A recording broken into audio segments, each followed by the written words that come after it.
It's like when you've been on the outside of a roundabout, in a kiddie's playground, whirling round, and you feel ill.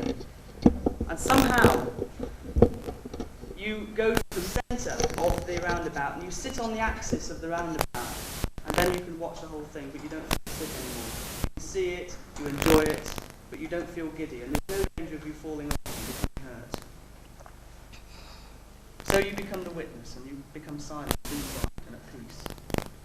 But more than that, which is the coolness of the Holy Spirit, or is the coolness of vibration, which is the Lord. And this coolness is the thing which is the trigger, which enables somebody to rise, to recognise that there is a holiness, an innocence, Can't hear you. a purity. And that holiness, innocence and purity of the divine vibrations is what enables people to rise. It's the conditions which enable the seed within us to sprout. One can then become aware of the mechanism inside and become aware of vibrations. So instead of just judging things on thoughts, or on opinions, or on likes and dislikes that we've got from previous experiences, one can go on vibrations. And going by vibrations means that if something is incorrect, it is so because it's harmful to us. And it's harmful to us in very specific ways. These specific ways are to do with these centres within. So that if something is harmful, it damages part of our being inside. And when you feel vibrations, you know what it is that does the damage, because immediately you feel, instead of a coolness which comes from something that's pure, natural and holy, you feel heat in a specific area.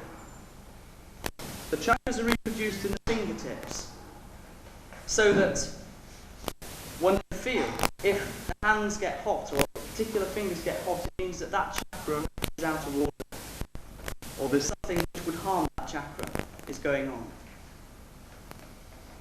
And when all the problems and negativity are gone, there's no problems anymore, then both hands feel very cool. Like a machine which is running well feels cool, and when there's a problem, it develops heat, like a car engine when the water boils off. One more thing is that it's selective. A lot of our modern disease is that we've been individuals trying to find our way in confusion and improve your own health and other people's health, your own conditions and their conditions. And you can also, the greatest thing, is that you can give them self-realization as well, because the Kundalini within you is awakened, and that is the thing. Vibrations from you are able to give realization to another person. But it all comes from Sri Mataji Nirmala Devi. And that's sometimes difficult for people. But Sri Mataji hasn't come to make any money. There's no money to be made. This isn't a shop, and we're not selling anything. This is a serious thing, but a very joyful thing. So we have to be very joyful, and yet treat it with a respect and a seriousness that it is our baptism. It is the possibility of us achieving something. Unfortunately, many people say, yes, I think I felt something. No, I don't think I did. And go away, and that's it. And they never know the riches and the real treasure which it is. You can give realization to others, which means that each person who gets realization in Sahaja Yoga becomes a guru themselves. It's not just that we're fortunate to have somebody who is a genuine guru, who can give realization, who does know the science of oneself inside, spiritually, emotionally, mentally and physically. But more, even greater in a way, is the fact that she enables us to become gurus ourselves. In that we can then cure ourselves, we know for ourselves what's right and wrong on vibration. And we can then read the scriptures, all the scriptures, not just one book or another book of one sect or one group, but all the scriptures. We can see what's true and what's false, and we can enjoy it, and we can share it, and we can grow in that awareness of collectivity. After self-realization, we become collectively aware. And this is really what the Sahaja Yoga is.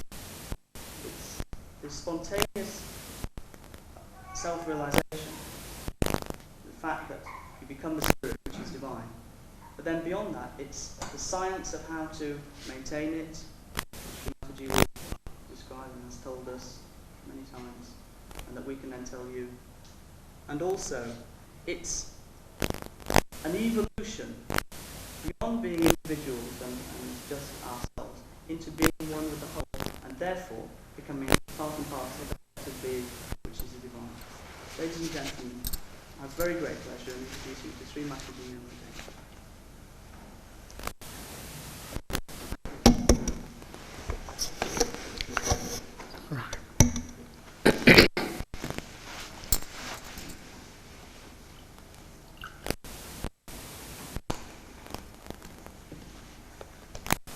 I bow to all the seekers of truth.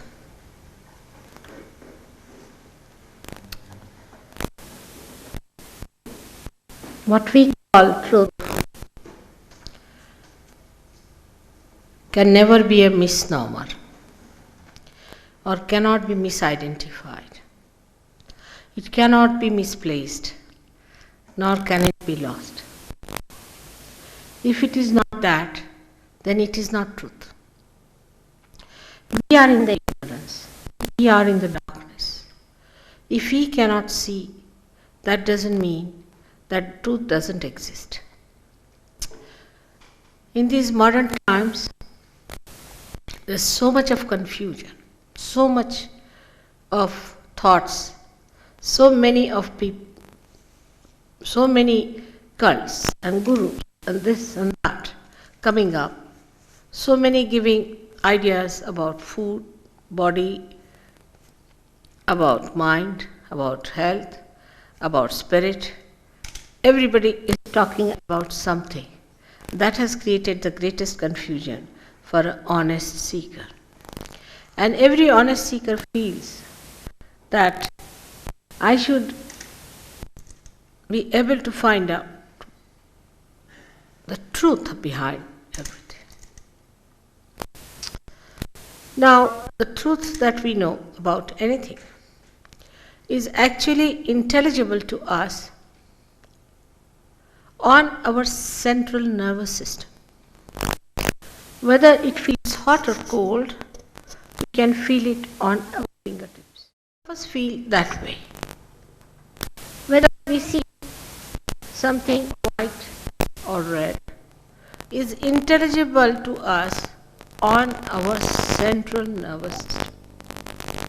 So in our evolutionary process, whatever we know through our central nervous system is our achievement. We have become human beings now. We have